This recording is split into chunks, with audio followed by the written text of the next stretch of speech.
Hey Peach, Timmy here. Thanks for watching. It's been a few days, so it's so good to talk to everybody again. I'd like to talk about ownership. That's something that's easy enough to understand when it comes to possessions, right? But what about behaviors?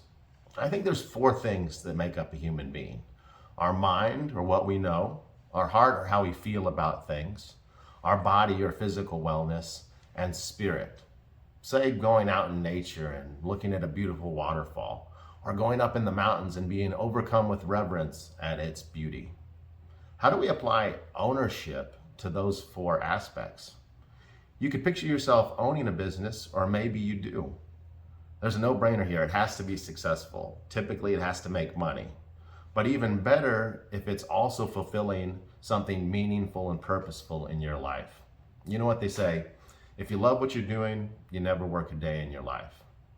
But even if you don't own a business, I think we can still apply this in our life. We can still treat our behavior as the business. For instance, do you own up to your mistakes? Have you ever talked to somebody that typically doesn't do that? Do those conversations typically go very well? Probably not. And maybe unwittingly, we are that person. You really have to own enough of yourself in order to take that responsibility.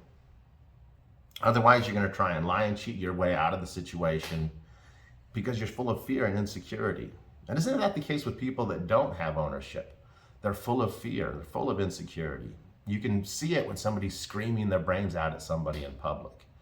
They don't know how to control their emotions. They simply don't know how to react. So they act defensive, they yell.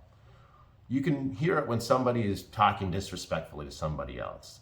They have to make somebody else feel smaller in order to feel bigger. They can't do it for themselves.